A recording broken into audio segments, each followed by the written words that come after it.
নবী আপনার নবী রাহমাতুল লিল আলামিন বাদান রে।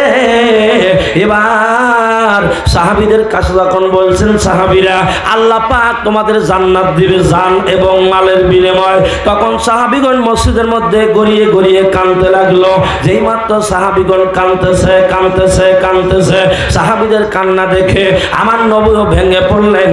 এবার তখন ডাক দেওয়া কয় আল্লাহ সবার তো সম্পদ নাই এবং জান দেওয়ার এখনো হুকুম হয় নাই, তাহলে আমার পাগলগুলো কেমনে তোমার জান্নাতে যাবে? আল্লাহ তুমি একটা ব্যবস্থা করে দাও। আমার ভাইরা বাবারা, এই কথা বলার সঙ্গে সঙ্গে আমার আল্লাহ আসমান থেকে জিবরাইলকে ডাক দেখায়, জিবরাইল যাও আমার বন্ধুর কাছে শুভ সংবাদ দিয়ে আসো। আসসালাতু মিফতাহুল জান্নাত, আমি আল্লাহ পাক জান্নাত দিব আমার বন্ধুর উম্মতকে সালাতের বিনিময়ে। জোরে কোন মারহাবা। লা ইলাহা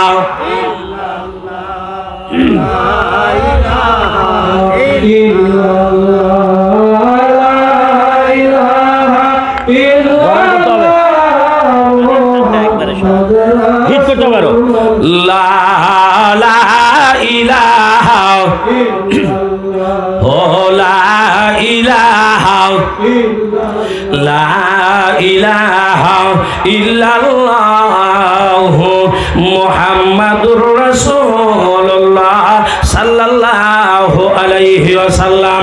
ভাইরা আমার, বন্ধুরা আমার, তাহলে নামাজের বিনিময়ে আল্লাহ পাক জান্নাত দিবেন। আসসালাতু মিফতাহুল জান্নাত। সুবহানাল্লাহ কোন, আলহামদুলিল্লাহ কোন। তাই বলেই কি জান্নাতের আশায় নামাজ পড়া যাবে? মনিবের হুকুম পালন রক্ষার্থে নামাজ আদায় করতে হবে। জোরে কোন কথা ঠিক কিনা ভাই? এই কথা বলবার পর এবার তখন সাহাবীদের মধ্যে একটা আমার ভাইরা বন্ধুরা আস্তে করে অনেকে নিঃশ্বাস ছেড়ে দিল। বলছেন ইয়া রাসূলুল্লাহ, ইয়া হাবিবাল্লাহ, আমি আবু বকর সিদ্দিক আপনার পাক কদমকে উসিলা করে বলতে পারি আল্লাহর কাছে, যদি আল্লাহ পাক সালাতের বিনিময়ে জান্নাত দেয়, আমি আবু বকর সিদ্দিক ইনশাআল্লাহ আপনার সাথে আপনার কদমের সাথে জান্নাতে যাব। জোরে কোন মারহাবা।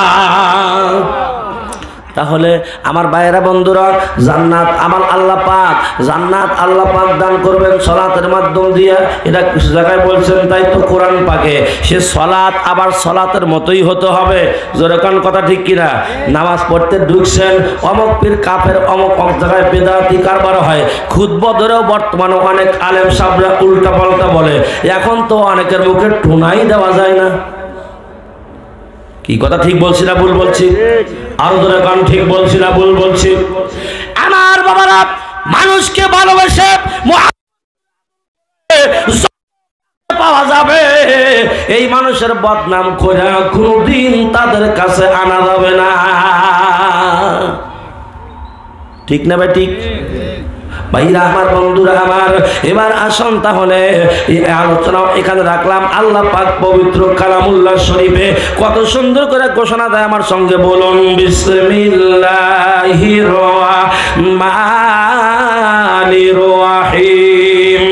ইন্নাস সালাতা তানহা আনিল ফাহশাই ওয়াল মুনকার ওয়ালা যিকরুল্লাহি ওয়া আকবার। জোরে কোন আল্লাহু আকবার। আল্লাহ পাক বলেন, নিশ্চয় নামাজ নামাজিকে, ঘোষণা কার? নিশ্চয় নামাজ নামাজিকে সমস্ত পাপের পথ থেকে, খারাপ অশ্লীল কাজ থেকে বিরত করে। ঘোষণা কার? আল্লাহ। আপনি নামাজ পড়তেছেন, মানুষের গাড়িতে বোমা মারতেছেন, বুঝতে হবে আপনার নামাজ হয় নাই। আপনার নামাজ পড়েন, ক্ষেতের আইল কাটেন, আপনার নামাজ হয় নাই।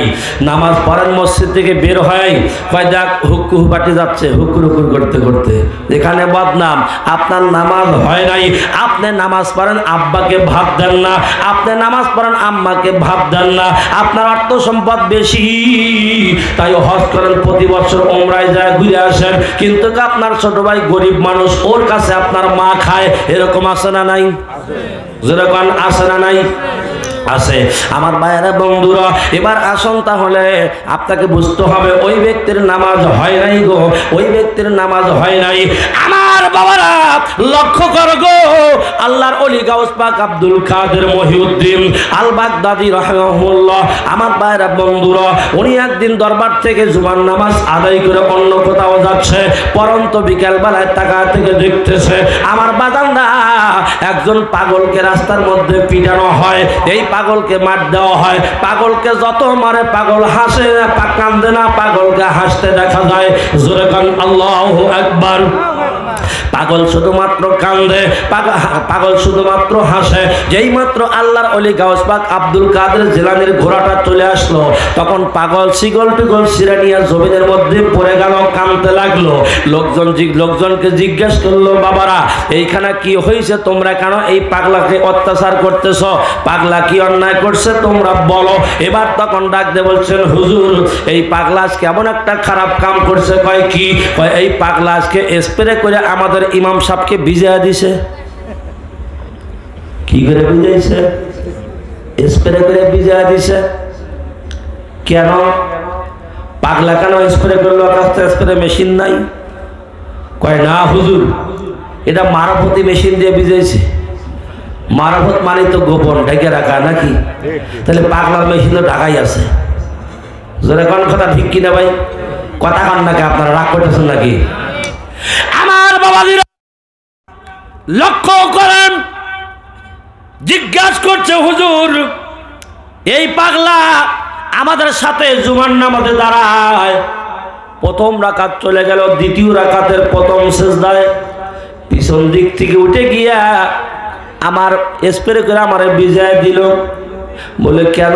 পাগলকে বললাম, পাগলা আমি মনে করছি মনে হয় বৃষ্টি আসতেছে, বৃষ্টি আসে চাল পেটে পানি পড়বে না, রোদের তাপ বাইরে আছে, আলো দেখা যায়, কিন্তু টাকা দেখি পাগলা আমাকে ভিজায় দিচ্ছে। জোরে কান নাউজুবিল্লাহ। মুসল্লিগণকে বললাম, বাবা তোমরা নামাজ বন্ধ করো, আমার ওযু শেষ। ইমামের যদি ওযু শেষ হয় তাহলে কি মুসল্লির নামাজ আছে ভাই? জোরে কান মুসল্লির নামাজ আছে? নাই। এবার লক্ষ্য করেন কোন কিতাবের ঘটনা বলছি। কিতাবের নাম গনিয়াতুত তালিবিন। মূল কপি আল্লাহ পাক এই গোলামকে আমার ভাইরা কলকাতা থেকে সংগ্রহ করাইছে। আলহামদুলিল্লাহ। কোন মিলাদ আমরা কেন পড়ি তার দলিল কোন জায়গায়? এ দলিল দেব, পীর ধরার দলিল অবশ্যই দিতে হবে। জোরে কোন কথা ঠিক কিনা? আমরা ওরস শরীফ কেন করি, ওরস শরীফের আবেদনিক শব্দের অর্থ কি, এই ব্যাপারে কিছু কথা বলার পর আমরা মিলাদ কিয়াম করে দোয়া করে চলে যাব। কষ্ট হবে কি আপনাদের? জোরে কোন কষ্ট হবে? জোরে কোন কষ্ট হবে? হবেই মনে হয় গো, কথা কয় না। আমার বাবারা লক্ষ্য করেন, শেষ পর্যন্ত পাগলাকে বলছে, পাগলা কেমন এই কাজ করলি? পাগলা কয়, হুজুর এই ইমাম যে আল্লাহর নামাজ পড়ে ওই আল্লাহ আমার দুই পায়ের নিচে থাকে। মার কি বাড়বে না কমবে? জোরে কোন মার কি বাড়বে না কমবে? পাগলার পায়ের নিচে আল্লাহ থাকে। মানুষ তো বুঝতে হবে আসলে হাকিকতটা, কথাটা কিভাবে বলছে, ঠিক কিনা? এবার গাউস পাক কয়, বাবা পাগলাকে সরাও, ওখানে গর্ত করো। এবার যখন গর্ত করলো, পাগলার দুই পায়ের নিচে ওই জামানার বড় বড় দুইটা নোট পাওয়া গেল বা টাকা পাওয়া গেল। জোরে কান আল্লাহু আকবার। এ পাগলা, তুমি বললা তোমার পায়ের নিচে আল্লাহ, বলে আমার আল্লাহ না, ওই ইমাম সাহেবের আল্লাহ। বলে কেন পাইলাম টাকা, ব্যাপারটা কি? কয় হ্যাঁ তোমরা পাইছো টাকা, এই জন্য আল্লাহর সাথে হবে না তোমাদের দেখা, ব্যথা হবে তোমাদের মাথা। জোরে খান নাউজুবিল্লাহ। এবার ডাক দেওয়া কেন? কয় হ্যাঁ এই ইমাম সাহেব যে ইমামতি করে, নামাজ আদায় করে, ইমাম সাহেবের তিনটা মেয়ে ঘরের মধ্যে শিয়ানা হয়ে পড়ে আছে। ইমাম সাহেবের আহারে আজকে ইমাম সাহেবের ঘরে তিনটা মেয়ে, আগামীকাল শনিবার একটা মেয়েকে দেখতে আইব, যদি পছন্দ হয় বিয়ে। আজকেও কেশিয়া সাহেব মসজিদে আসে নাই। ইমাম সাহেব চিন্তা করলো, যদি আমার 3 মাসের বেতন বাকি, আজকে যদি এই বেতন না পাই, আগামীকাল আমার বিয়ের বাজার হবে না। ইমাম যখন নামাজ বাদ দিয়ে ওই দিক চলে গেছে, তখনই আমি ওকে শুধরাইবার জন্য আর গাও বেড়ে প্রস্তাব করছি। মারহাবা কোন? জিজ্ঞাসা করতেন, বলেন ভাই পাগলা কি আলিমুল গায়েব? না, নাউজুবিল্লাহ। আলিমুল গায়েব কে? আল্লাহ। জোরে কোন আলিমুল গায়েব কে? আল্লাহর হাবিব ডাক দেখা ইন্না ফিল জাসাদি মুদগাতান ইজা সালুহাত সালুহাল জাসাদু কুল্লুহু ওয়া ইজাল ফাসাদাত ফাসাদাল জাসাদু কুল্লুহু আলা ওয়াহিয়াল কলব। প্রত্যেক নর এবং নারীর বাম স্তনের দুই আঙ্গুল নিচে একটা মূল্যবান সম্পদ। আমার ভাইরা বন্ধুরা, আর ইংরেজিতে বলা হয় হার্ট, বাংলায় বলা হয় হৃৎপিণ্ড, আরবিতে বলা হয় লতিফায়ে কলব। জোরে কান আল্লাহু আকবার। এক টুকরা হাড্ডিয়ার মাংস দুধ দুধ দুধ দুধ করতেছে। আমার ভাইয়েরা বন্ধুরা, এবার খেয়াল করেন, আপনার ঢাকায় কবে গেছিলেন? এখন চক্ষু বন্ধ করলেই একটু খেয়াল করে ঢাকা দিয়ে ঘুরে আসতে পারতেছেন। জোরে কোন কথা ঠিক কিনা? এইটা আপনার কলবের দূরত্ব। যদি আল্লাহর কোন বান্দা, আমার বাবারা সকাল সন্ধ্যায় 200 বার করে আল্লাহর জিকির করে, ওই ব্যক্তির কলব জিন্দা হয়ে যাবে, ওই ব্যক্তির কলব জিন্দা হয়ে যাবে। এরপর যখন কলব খোলার পর পা খুলবেন না, আমার ভাইরা বিরত থাকবে। এরকম হতে হতে যখন আপনার 6টা লতিফা চালু হয়ে যাবে, এরপর আসবে আপনার, আমার ভাইরা বন্ধুরা, 6টা লতিফার পরে আসবে আমার ভাইরা 5টা এনডিও।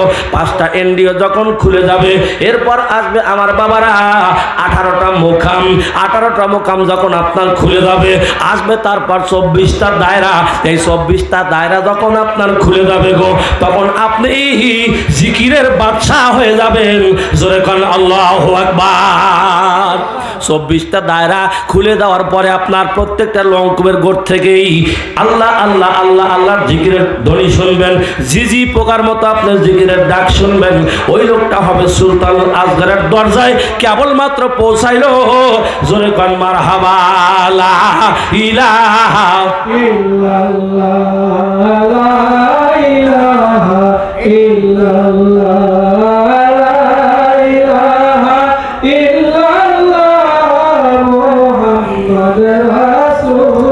সকলে পড়ি সাল্লাল্লাহু আলাইহি ওয়াসাল্লাম। তাহলে এই জিনিসগুলো অর্জন করতে গেলে, এগুলো শিখতে গেলে একা একাই কি হবে? না না, জোরে কোন একা একাই হবে।